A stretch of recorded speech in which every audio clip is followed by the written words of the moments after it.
On my channel commerce with me. आज इस video में अपन पढ़ेंगे फीचर्स कह सकते हो आप, इसे प्रोविजंस कह सकते हो कंपनी एक्ट 2013 के, क्योंकि ये बहुत ज्यादा इंपॉर्टेंट है। अगर आप ये छोड़ के जाते हो तो आप मान लीजिए आप 20 मार्क्स ऐसे गवाओगे एग्जाम में, तो इसको जरूर करना। ये आपके अगर आप मिड टर्म आने वाले आपकी आई थिंक 11 से, महारानी कॉलेज में 11 से मिड टर्म है, तो आपको ये क्वेश्चन जरूर देखने को मिलेगा। प्रोविजंस ऑफ कंपनी एक्ट 2013, ठीक है। इसके क्या प्रोविजंस है, क्या फीचर। फीचर्स का मतलब आप जानते हो क्या होता है। फीचर्स का मतलब होता है जैसे आपके फीचर्स क्या है, आपके अंदर क्या क्या क्वालिटीज है, जैसे आपके एक नाक है, 2 कान है, ठीक है।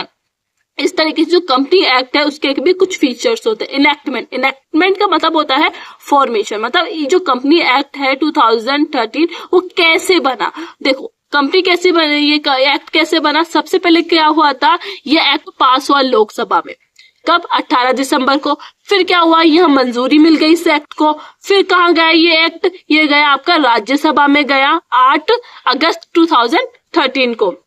यहाँ भी क्या हुआ, यहाँ इसकी मंजूरी मिल गई। फिर प्रेसिडेंट ने क्या किया, इसको इस बिल के ऊपर क्या कर दी, मंजूरी दे दी, और फाइनली ये इंडिया पे एप्लीकेबल हो गया 29 अगस्त 2013 को, ठीक है। तो इनेक्टमेंट मतलब कैसे फोर्सफुली आया, मतलब कैसे वो आया, कैसे वो बनाया गया। तो सबसे पहले लोकसभा में गया, फिर राज्यसभा में, फिर प्रेसिडेंट ने क्या कर दिया, इसको मंजूरी दे दी। इस तरीके से ये बन गया। समझ में आ गया पहला फीचर्स। दूसरा है कंटेंट। आप देखो कंटेंट्स का मतलब क्या होता है। कंटेंट्स का मतलब होता है जैसे अगर आप चैप्टर लिखते हो उसके अंदर सब पॉइंट्स होते हैं, वही कंटेंट्स होते हैं। तो देखो जो कंपनी एक्ट 2013 है उसके अंदर जो कंटेंट्स है वो कितने हैं, उसके अंदर 29 तो चैप्टर्स है, और उसके सब सेक्शंस आप कह सकते हो 470 सेक्शंस है एंड 7 शेड्यूल है।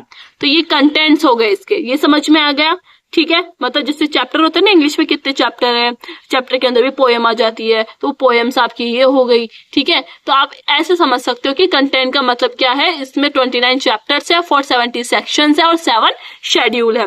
आई होप आपको वीडियो अच्छी लग रही है ना, तो वीडियो को लाइक अभी कर दो, चैनल को सब्सक्राइब जरूर करके जाना। बहुत मेहनत लगती है, रात भर मैं कंटेंट बनाती हूँ आपके लिए। बस आपको इतना सा करना है, चैनल को सब्सक्राइब करना है, लाइक करना है, और जो भी प्रॉब्लम है प्लीज शेयर किया करो, तभी तो मुझे पता चलेगा कि आपको किस टाइप की वीडियोस आपको चाहिए, प्रैक्टिकल चाहिए, थ्योरी चाहिए, ठीक है। अब अपन पढ़ते हैं प्रोमोटर। प्रोमोटर का ना आप अभी पढ़ोगे इस यूनिट में प्रोमोटर।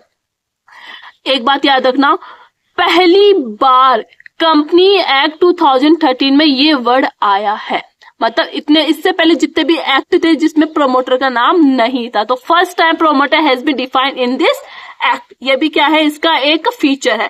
1% कंपनी, देखो पहले वाले एक्ट में क्या होता था, 1% कंपनी रजिस्टर्ड नहीं होती थी, बट इस एक्ट में क्या कर सकते हो, 1% कंपनी जहां 1% काम कर रहा है वो भी क्या करवा सकता है, इस कंपनी एक्ट के अंदर अपनी कंपनी को, अपने बिजनेस को रजिस्टर करवा सकता है। तो 1% company has been introduce in act, पहली बार एक्ट में इंट्रोड्यूस किया गया। नाउ सिंगल इंडिविजुअल में फॉर्म अ कंपनी, एक सिंगल पर्सन इंडिविजुअल क्या कर सकता है, इस के अंदर अपनी कंपनी को रजिस्टर करवा सकता है। ये समझ में आ गया।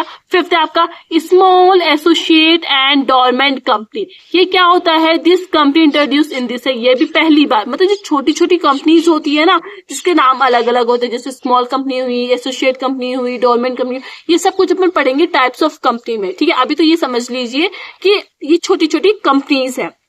This company introduce in this act, इस एक्ट के अंदर में आई गई।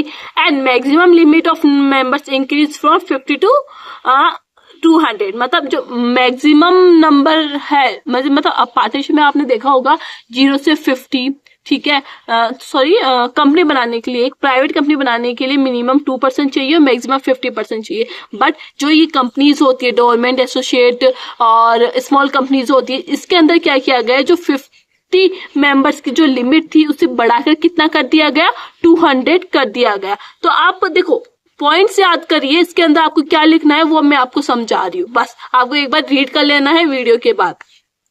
CSR का मतलब आप जानते हो, CSR का मतलब होता है corporate social responsibility. Corporate social responsibility का मतलब होता है कि सोसाइटी के प्रति जो कुछ % प्रॉफिट का आपको क्या करना पड़ता है, इन्वेस्ट करना पड़ता है, मतलब दान करना पड़ता है, चैरिटी करनी पड़ती है। तो कंपनी एक्ट 2013 में ये बताया गया कि as per the CSR sixth feature है आपका CSR। CSR का मतलब होता है corporate social responsibility. Corporate social responsibility का मतलब यह है कि जो भी कंपनी है उसे क्या करना पड़ेगा, अपना 2% ऑफ नेट प्रॉफिट, जितनी भी नेट प्रॉफिट हुई है आपके ड्यूरिंग द 3 years, 3 साल के अंदर जितनी भी प्रॉफिट हुआ है उसका 2% उन्हें क्या करना पड़ेगा, सोसाइटी के ऊपर स्पेंड करना पड़ेगा। ठीक है, स्कूल होती है, स्कूल में ना जैसे 50 बच्चे में से 5% बच्चों को क्या किया जाता है, उनकी फीस नहीं ली जाती है, उनको फ्री ऑफ कॉस्ट एजुकेशन दी जाती है, क्योंकि वो क्या है, CSR का पार्ट है। ठीक है, तो इसी तरीके से कंपनी के अंदर जो भी नेट प्रॉफिट होता है 3 साल का, उसका 2% आपको कहाँ स्पेंड करना पड़ता है, सोसाइटी के अंदर स्पेंड करना पड़ता है। उसके वेलफेयर के लिए, आप एजुकेशन के लिए आप इन्वेस्ट कर सकते हो, उसे चैरिटी में दे सकते हो, कैसे भी दे सकते हो, पर आपको 2% इन्वेस्ट करना पड़ेगा। ये भी किसके अंदर था, कंपनी एक्ट 2013 के अंडर में था। अब देखो 7 पॉइंट में बताया गया है board of director. Board of director का मतलब क्या होता है, head, top level management.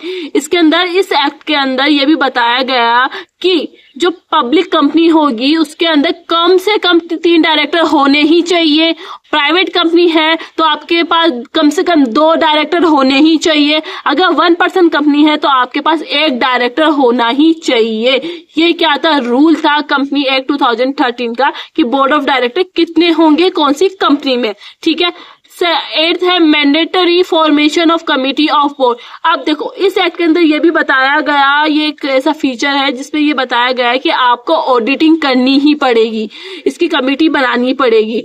Nomination and remuneration committee भी आपको बनानी पड़ेगी। स्टेक होल्डर्स रिलेशनशिप कमिटी बनानी पड़ेगी। मतलब आपको ये 3 कमिटी आपको बनानी कंपलसरी है according to the company act 2013। तो 8th वाला समझ में आ गया। आप देखो सिंपल लैंग्वेज में मैंने बस पॉइंट्स में बताया, आपको बस ओनली रीड करना है और समझना है। 9th है की मैनेजरियल पर्सोनल। की मैनेजरियल पर्सोनल का मतलब इसमें यह है, मतलब कंपनी एक्ट 2013 के अकॉर्डिंग कंपनी के अंदर मैनेजर डायरेक्टर होनी चाहिए, CEO होनी चाहिए, मैनेजर होनी चाहिए, CS होनी चाहिए और चीफ फाइनेंशियल ऑफिसर्स होना कंपलसरी है। तो ये सब कुछ मैंने डिटेल में बता दिया। अब शॉर्ट में और बता देती हूँ। 10th का रिपोर्ट ऑन AGM। AGM मतलब ये एक रिपोर्ट बनती है, एनुअली बनती है। ठीक है, ये रिपोर्ट बनाना भी बहुत जरूरी है। यूनिफॉर्म फाइनेंशियल ईयर, हर साल क्या होनी चाहिए, आपके फाइनेंशियल ईयरली जो रिकॉर्ड्स है वो होनी चाहिए। फाइनेंशियल स्टेटमेंट मतलब P&L, आपके बैलेंस शीट हुई, ट्रेडिंग हुई, इनका भी क्या होना चाहिए, फाइनेंशियली इनका रिकॉर्ड होना चाहिए। 18 है mandatory internal audit. Internal audit बनाना हर कंपनी को जरूरी है, कंपलसरी है।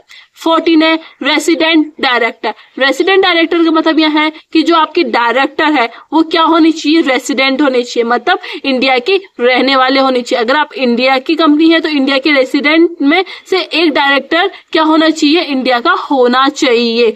वुमेन डायरेक्टर, वुमेन डायरेक्टर का मतलब होता है कि एक वुमेन डायरेक्टर कंपलसरी है कंपनी एक्ट 2013 के अकॉर्डिंग। देखो ये बहुत अच्छा काम किया है कि एक डायरेक्टर वुमेन होनी चाहिए, एक डायरेक्टर रेसिडेंट होने चाहिए, ऑडिट होनी चाहिए। ठीक है, ये 15 फीचर्स बताया है। तोते की जैसे इन फीचर्स को रट जाइए और आप फिर देखना ये क्वेश्चन आपको एग्जाम में जरूर मिलेगा।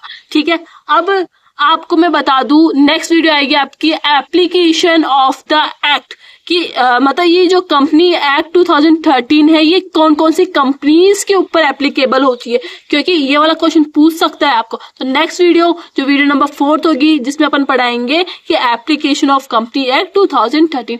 आई होप आपने मेरी video number 1st, 2nd, 3rd अभी तक आपने देख ली होगी। अगर आपको अभी तक देख ली तो मतलब आपको मेरी वीडियो पसंद आई है, पर आपने अभी तक सब्सक्राइब नहीं किया है तो मतलब गलती मेरी है ना। तो आप प्लीज सब्सक्राइब कर दीजिए और नेक्स्ट वीडियो के लिए कमेंट में जरूर लिख कर जाना। Thank you for watching.